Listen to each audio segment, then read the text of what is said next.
Hi, I'm Cameron Bonzi. I'm the Vice President of Marketing with Coast of Maine Brands, and I'm here with Farmer Steph again. How are you, Steph? So good, Cameron. It's like another 60-degree day in November in It's Maine. unbelievable. I know. Really, it's no wonder we're buoyant and we feel good, you know. Yeah, this is the best fall cleanup weather I can remember.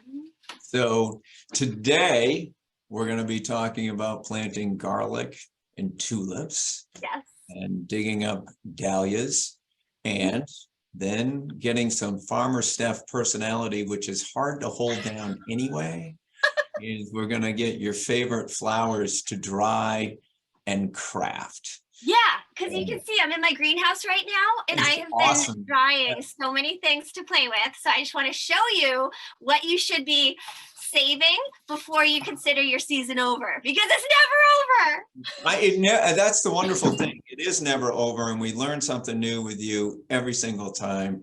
So let's get into planting garlic and tulips. Yes, and I've got to say, I was at Skillins, our local nursery center, first thing this morning. As soon as they opened, I was there a little early before they opened, and I walked in to Cameron, and the first thing I saw were our videos on TV. Are you serious? Yes, of the farm kids, and they were like, "We have a movie star in the house," and I was like, "You sure That's so do." good. Local plant lady in the That's house. awesome.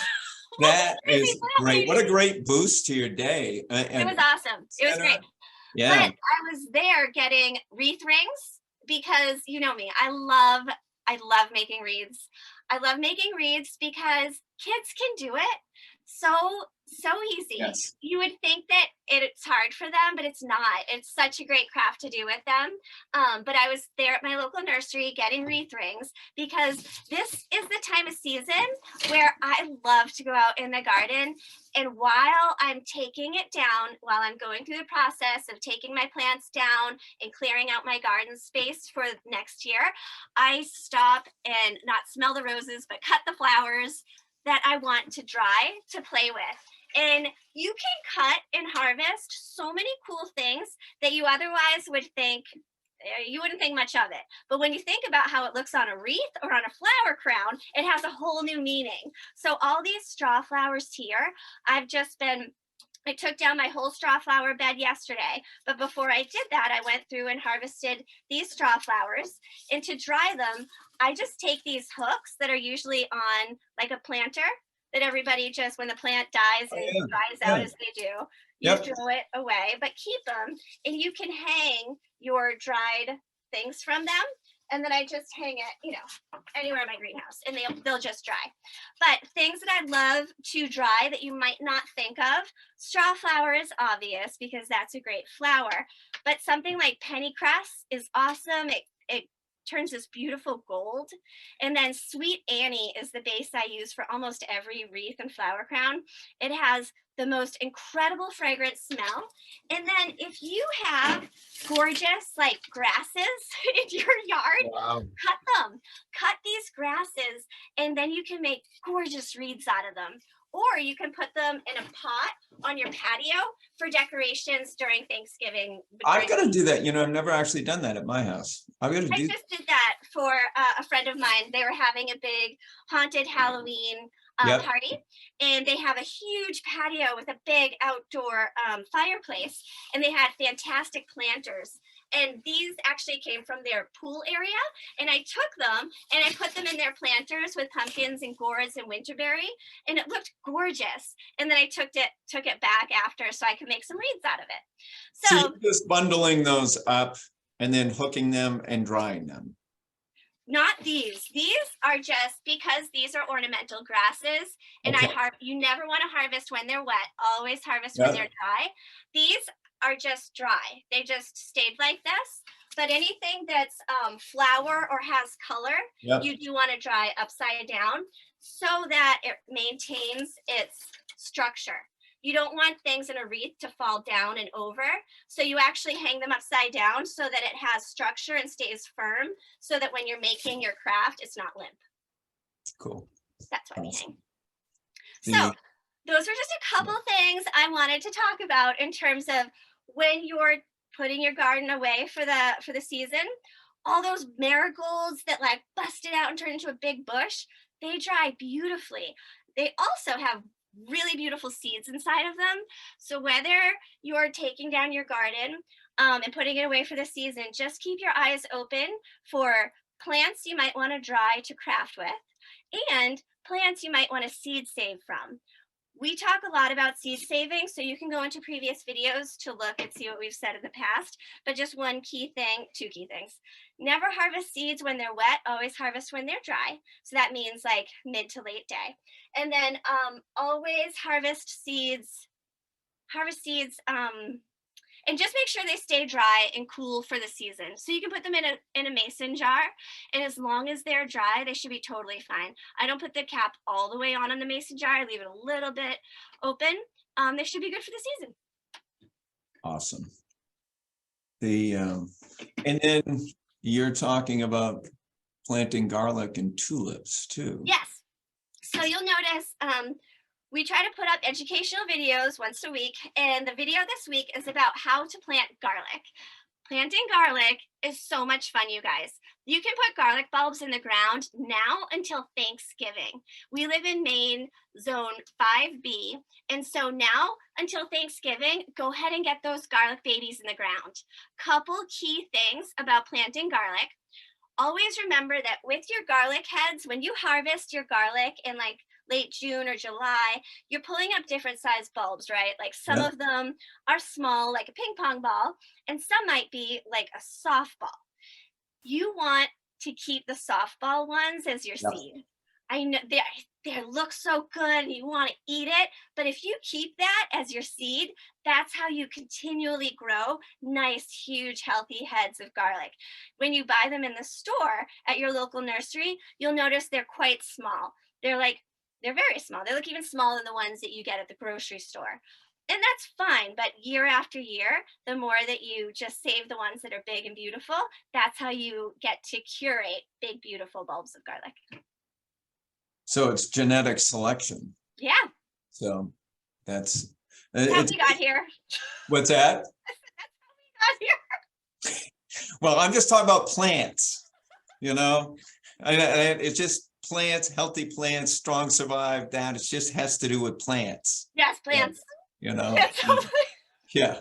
So and then you were also going to talk about tulips. Yeah. So the reason why I always bring up garlic and tulips together is because where I grow, we have intense deer pressure.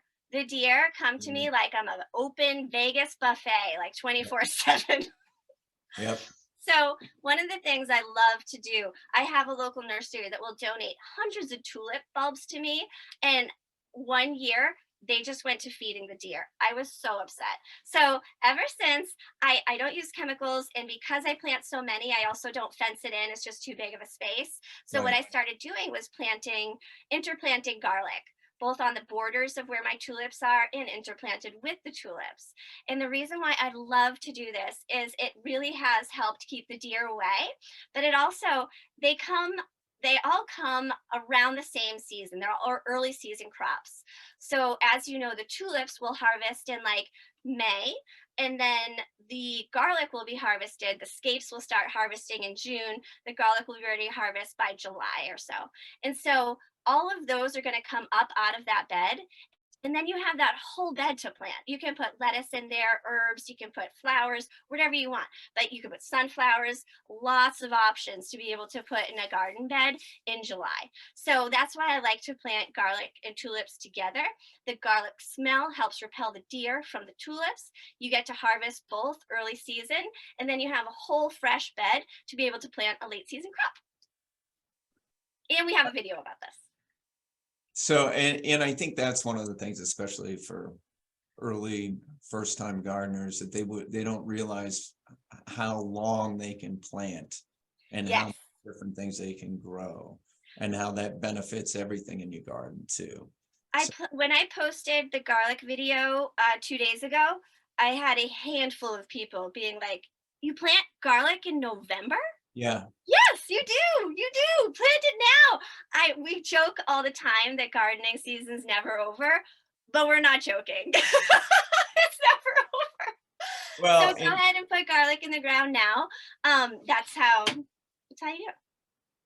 so this is great because you've given us a couple of key things to focus on, enable people to extend their season, have fun, dry flowers, have decorations for the holidays. I mean, they've learned so much in 10 minutes. It's awesome. People are going to Thanks, jump Cameron. up and wanna go outside. So Well, that's the thing. It's like, here's it.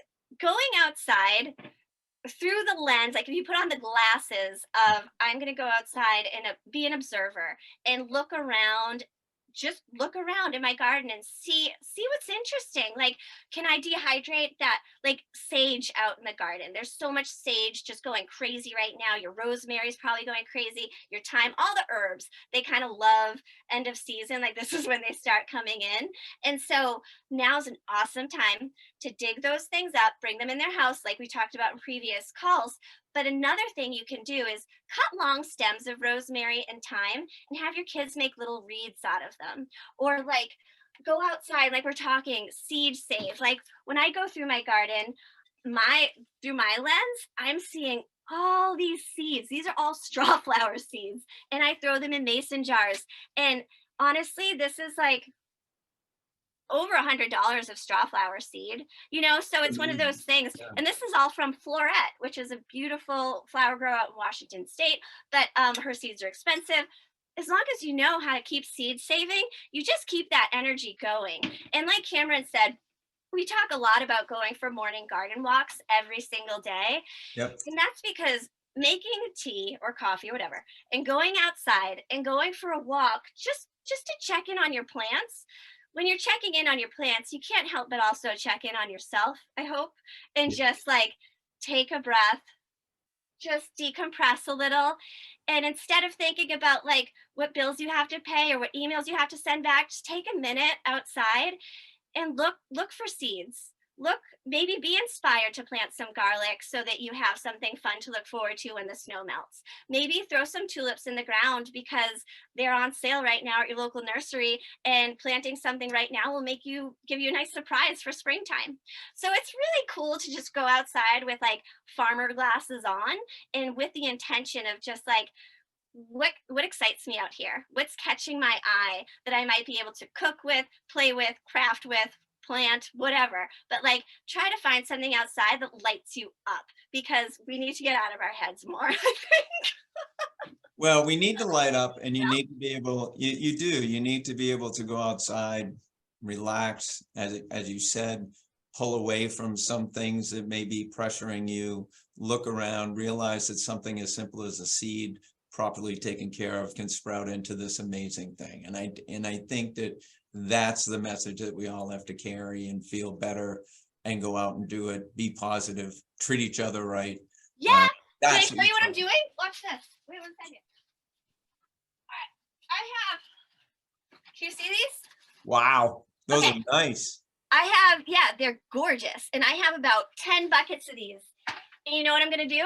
Instead of making bouquets and selling them like a profitable business would, I am going to take these buckets to my local store, the local convenience store in town that everybody goes to. It's across the street from the school. And I'm just going to say, take one flower and give it to someone to make them smile. That's it. That's Just awesome. take a flower and give it to someone to make them smile, because it's end of season and it's so much fun to take your bounty and share it with people. When I have a harvest like this, it's not quite enough to make enough bouquets. I'm not really sure what to do with it. Give it to someone. It makes you feel good, and it's going to make them feel good. So this is a perfect time to share whatever bounty you have left over from your garden. Well, that's the thing. You get the soul of a farmer doing things for others, making sure that people are fed. It's beautiful stuff. So go out and give those flowers away. Let's put some positive energy out there. I love talking to you. You're doing great stuff. And we'll be back again next week. And people can get inspired again, because you'll have more stuff and more crafty things to do. Next week, Cameron, we're going to be digging up dahlia tubers lifetime. So people always ask questions about, okay, we planted these dahlia tubers. Now, how do I dig them up and save them for next year? So we're going to do that lifetime next week. So make sure you tune in for that. Awesome. All right. We'll see you next week. Love talking to you. Thanks, And guys. thanks for the inspiration.